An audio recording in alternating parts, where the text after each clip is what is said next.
Basically, their job was to hold intersections. Nobody got in or out, with a vehicle at least, without passing through that checkpoint. There were no checkpoints after... Oh, excuse me. There were no checkpoints after that because after that was the freeway. The intersection checkpoint was brilliant because there's a long road where security could see a quarter mile up the road towards the interstate. What they had done early on is try to hold a checkpoint near the interstate until everyone local had successfully checked in and gone home. After that, they felled a bunch of trees across the road, and they pulled back a quarter mile at the checkpoint they have now. The logs have a bunch of signs on them telling people to turn around and that there's no food or water for them. If people do try to cross the logs, we have people in the trees that try to identify if they're harmless or not. It doesn't happen very often, but we've got a few people that have trickled back to try to get to their homes. If they try anything suspicious, it's easy to see from other vantage points whether they're neutrals or bad guys. So far we've only seen scouts from the other side. They try to poke and prod the defenses, but it's usually just garbage antics. The scouts would show up, act overly offended that we wouldn't share food with them. It was usually something very theatrical and over-exaggerated.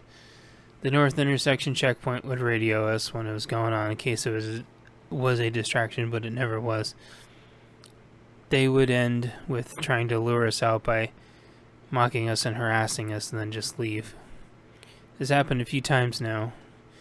Each time, though, we couldn't help but feel like it was getting a little bit more weird. Like it was leading up to something. We'd been thinking about asking someone to spare a dog to try to up our combat efficiency, as we'd seen German Shepherd puppies at someone's house that kept getting out. I'd worked with dogs before, but the specific puppy was really rambunctious and almost too smart for its own good. I'd need a dedicated time, and we didn't have enough folks yet. If it sprung itself out again and showed some interest, we'd make some time for it. So every morning before dawn, it was our responsibility to do pre-dawn patrol. We took 2 to 3 guys and sent them north up to the northern intersection. Then 2 to 3 south folks would walk to the next subdivision's checkpoint. If the checkpoint had anything to report, they would let us know. That's how we shared information, and it was a pretty good system. The other local areas all do the same thing, and it makes a connective security and communications community network. Radios only ever for emergency, just because it was so easy to eavesdrop. Whenever we started talking, regardless of the channel, people could have us dialed in within a few seconds. Still, there comm stations where the big stuff was talked about, but locally we kept almost everything face to face. We always doubled up for dawn and dusk patrols to make sure we had enough people for the patrols, and because these were the riskiest times for an attack. This is also why we had scouts out during this time. We would want to know of attacks ahead of time instead of waiting until they're at our proverbial doorstep.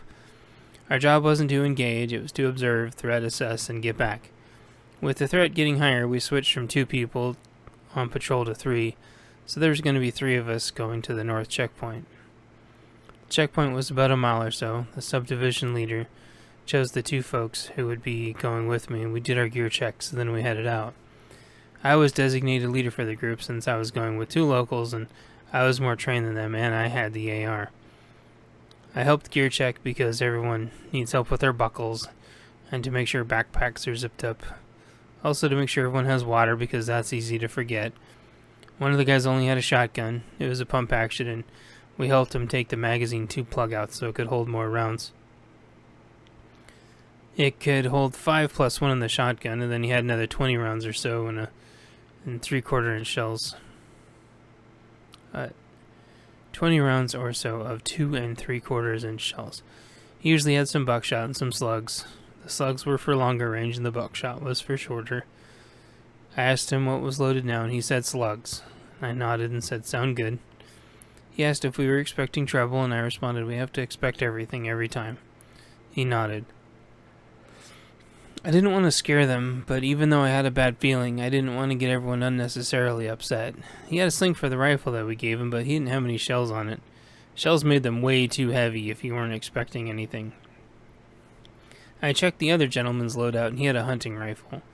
I felt a little sheepish around hunting rifles having my AR, but It was too late to dwell on any of that now. So many people thought modern rifles were overkill, but we in the culture always knew hunting rifles were still good, and if the person was good with the hunting rifles, they could be used as precision shooters, bigger and heavier bullets that could punch through a lot more from a lot further. I knew this guy wasn't amazing with his rifle, but this was the new normal, and we had to deal with the hand we were given. His rifle had an internal magazine, and before becoming a hunting rifle was World War II surplus. There were still some great rifles, just heavy and couldn't hold a lot of ammo. He was trained to let me suppress while the shotgun guy covered me, and with his precision rifle he would fall back until he could get an angle and take the threat out or cover a retreat. It was a fairly solid plan given our resources.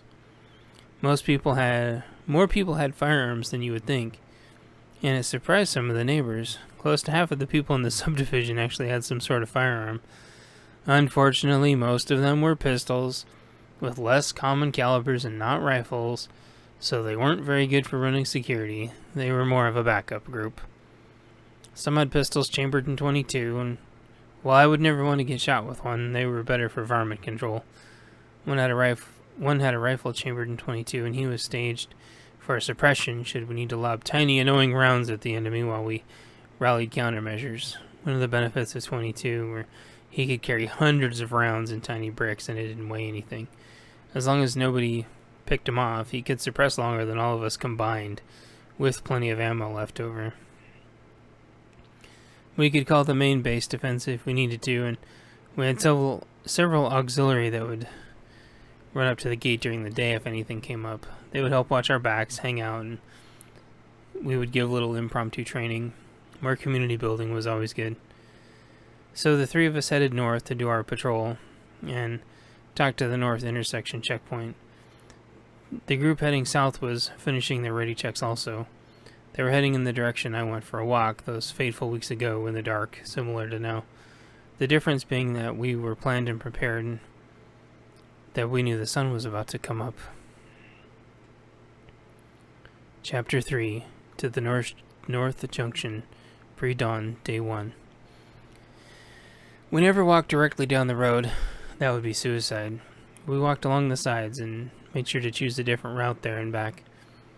There were a few spots that we couldn't perfectly cross through the brush due to there being some extremely steep creeks. Our water had stopped running from faucets for reasons we could only speculate had to do with the electricity or upstream somewhere, so we had to make trips to the creek every day to get water. We had a process for this, but it was way too dangerous in the dark. During the day, we had wheelbarrows and 5-gallon buckets, and we would take the water back. Some of the guys had industrial-sized purifiers and other things like me, or others like me had a tiny personal purifier. Nobody had iodine in large supply, but we had plenty of sodium hypochlorite, also known as bleach. Others that didn't boiled their water or had made condensers. Everyone had buckets under their gutters too, and you could set a multi-stage filter for that and didn't need to boil it, and you were good. That cut down on the amount of water we had to cart back in our wheelbarrows every day. On the one hand, having all the purifiers and systems in place was nice, but on the other hand, none of our filters filtered out viruses. Thankfully, as long as there weren't human byproducts in the river, we would be virus-free. The bleach was a relatively fast and easy way to kill most viruses in the water, but the aftertaste got a little old. Basically, there was no guaranteed way to make sure all the water was clean. Boiling killed almost everything, but left heavy contaminants in the water. You could then filter that once the water cooled, but it took forever, and people quickly got tired of the taste of plain boiled water. Before the collapse, I'd saved a PDF document onto my phone that said how to test the water for viruses. The problem was that unless we had a chemistry set and someone was trained, the science was extremely difficult to mentally digest, so unfortunately we kind of just winged it and hoped for the best. We had people on our team that scouted the creeks every few days to make sure they hadn't been poisoned by anything we could clearly recognize. Someone had a chemistry set with some high school chemistry books, and someone else had some pool water testing equipment where we rigged a system together with We coordinated with the other nearby neighborhoods to do that. So far, all of it had been fine, which is good.